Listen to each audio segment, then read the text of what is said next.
আমাদের এখন পর্যন্ত আহত এবং শহীদদের সঠিক যে বর্ণনা, সঠিক যে তালিকা আমরা এখনও কিন্তু পাইনি।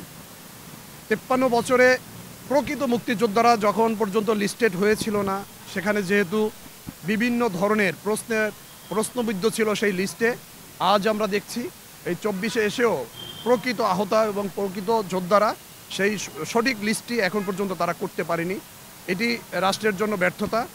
আমি একজন এই 24 জুলাইয়ের একজন আহত যোদ্ধা হিসেবে বলবো, আপনারা দেখছেন গত কয়েকদিন ধরে প্রেস ক্লাবের সামনে শহীদ মিনারে কয়েকটি প্রোগ্রাম হয়েছে আহতদের নিয়ে, এবং সেখানে কোন আহত তারা এসেছে দেখেছেন আপনারা।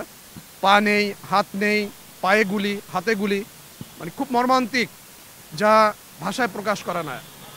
আসলে তারা শহীদ মিনারে এসেছে, এটা আমাদের জন্য ভালো না, এই রাষ্ট্রের জন্য ভালো না। তারা রাস্তায় এসে এখন এই পর্যায়ে এসে আন্দোলন করার পরে, দেশের রাষ্ট্র গঠনের পরে এসে রাস্তায় দাঁড়িয়ে তাদের সাহায্য সহযোগিতা চেতে হবে। এই পর্যায়ে যে বর্তমান অন্তর্বর্তীকালীন যে উপদেষ্টা রয়েছেন, উনি একজন নোবেল বিজয়ী, উনি একজন জ্ঞানী মানুষ।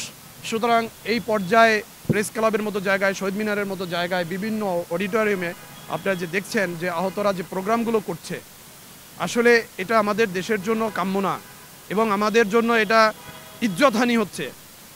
আমরা আহত যোদ্ধারা সঠিকভাবে পুনর্বাসন চাই।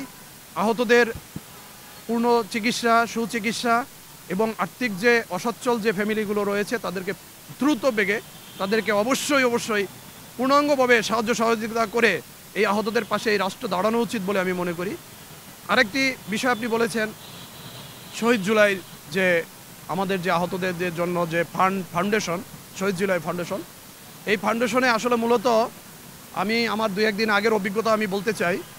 আমি 2 দিন আগে অফিসে গিয়েছিলাম। সেখানে যাওয়ার পরে সেখানে দেখলাম যে আপনার আহত খুব গুরুতর আহত, পায়ের ভিতরে ব্যান্ডেজ লাগানো।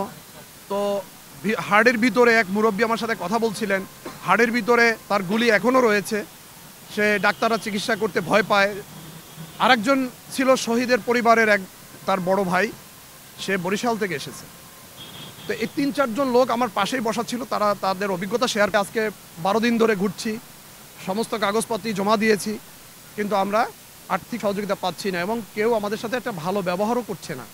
খুবই দুঃখের সাথে বলি একটা জিনিস, যে ভাই আপনারা ভুলে যাবেন না, এই ফ্যাসিস্ট সরকার যেভাবে 15 বছরে জাল বিছিয়েছিল, প্রতি স্তরে স্তরে জাল বিছিয়েছিল, সেখান থেকে সেই আল্লাহর রহমত বর্ষিত হয়ে আবাবিল পাখির মতো এই আহত যোদ্ধারা যেভাবে এই স্বৈরাচারকে তাড়িয়েছে, এই আহত যোদ্ধারা যদি আবার একত্রিত হয়ে কোনো রাস্তায় নামে, সেটা আমাদের জন্য ভালো নয়।